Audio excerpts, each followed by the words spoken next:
Assalamualaikum warahmatullahi wabarakatuh. It's me, Nayunda Justicia. Okay, here I will show you about my presentation under the title of the founding of the Dynasty Umayyah. Okay, here we go.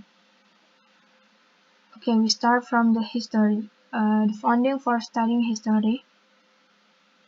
Laqad kana fi qasasihim ibratun awlil albabi ma kana haditsan yuftara walakin tasdikal ladzi baina yadayhi wa tafsila kulli syai'in wa hudan wa rahmatan liqaumin yu'minun.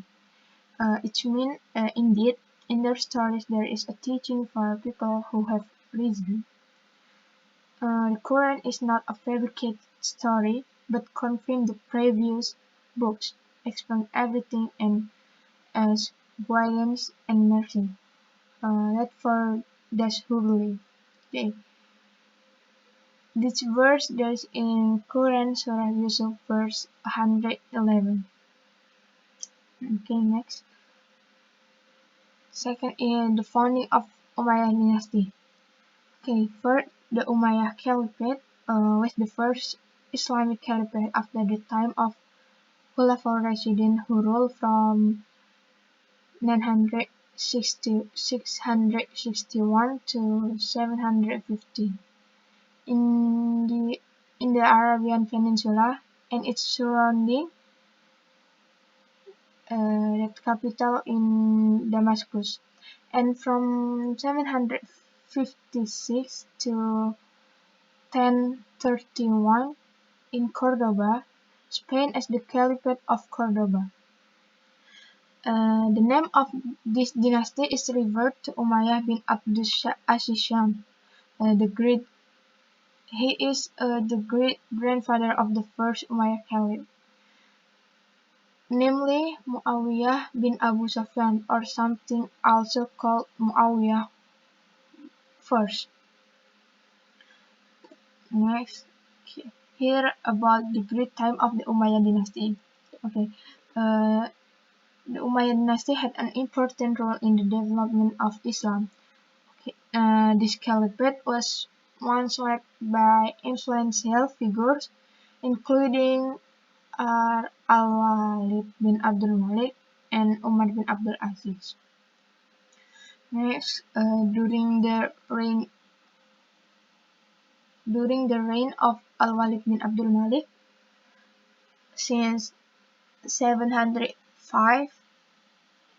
till 715, the power of the Umayyad Caliphate extended to Spain. The conquest of Andalusia took place in 711 Masehi. It's not wrong.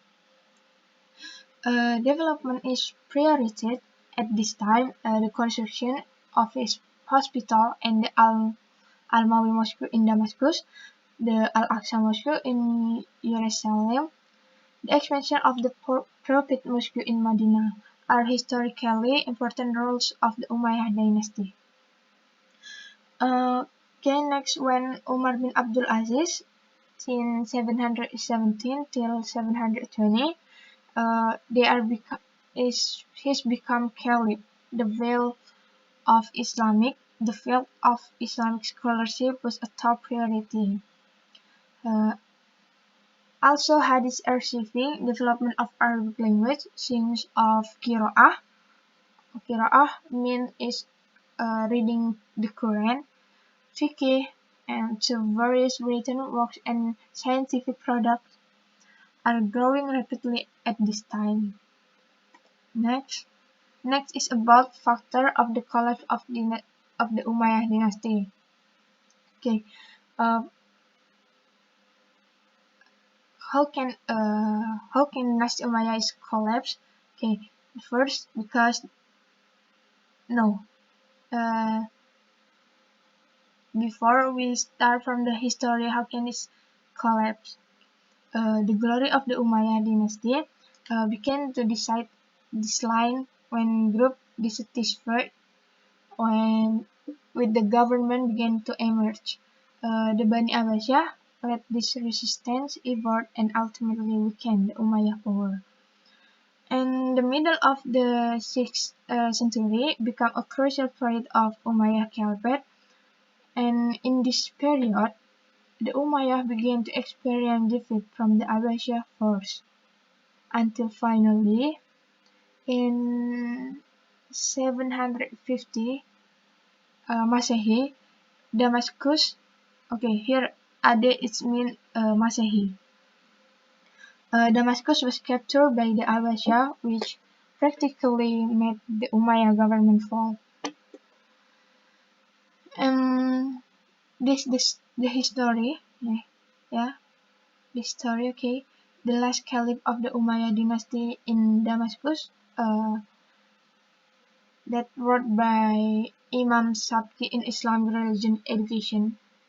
Okay, History of Islam Culture 2015 was Marwan II bin Muhammad since 744 till 750.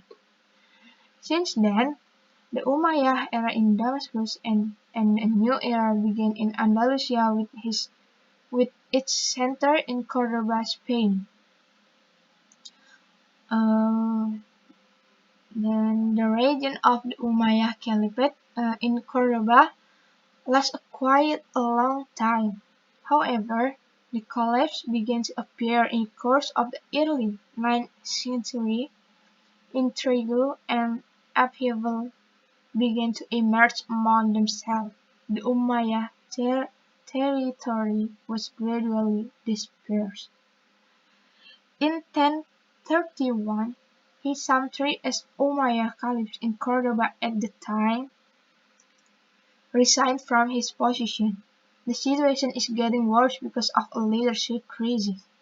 The absence of a qualified leader forced the Council of Ministers to abolish the position of caliphs. And here are the factors of why Dynasty Umayyad collapsed, why it can be. Okay, here we go. The first is because there was a violent conflict between the North Arab and Iraq, a tribal group called the Mudariyah, and the South Arab in Syria, a Himariyah tribe. The conflict between the two groups reached its peak during the Umayyad dynasty because the caliph seemed to side with one ethnic group.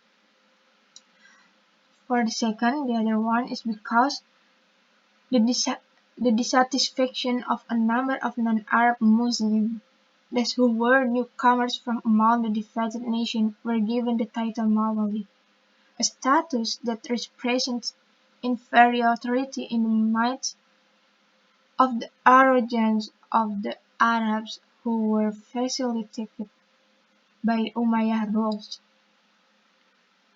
Next, okay, for the third is because the political conflict behind the information of the Dawla Umayyah.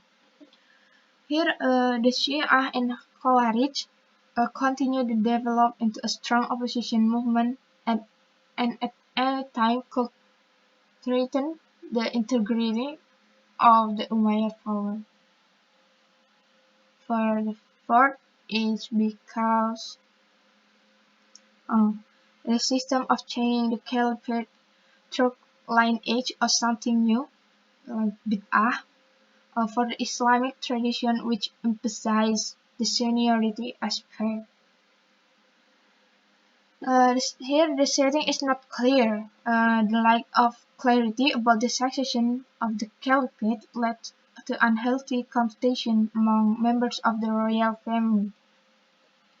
Next, here the last is because the weakness of the sovereign government of the Bani Umayyah was also caused by the lavish attitude of living in the place environment. So that's the caliph's children were unable to bear the heavy burden of the state when they inherited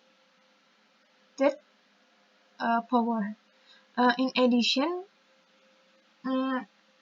many ulama are disappointed because the authorities in attention to religious development is very less. Okay, maybe. Okay, maybe that's all from me, and forgive me if any wrong something I say, what I say. Okay, that is all, and thank you for watching. See you in the next presentation. Thank you.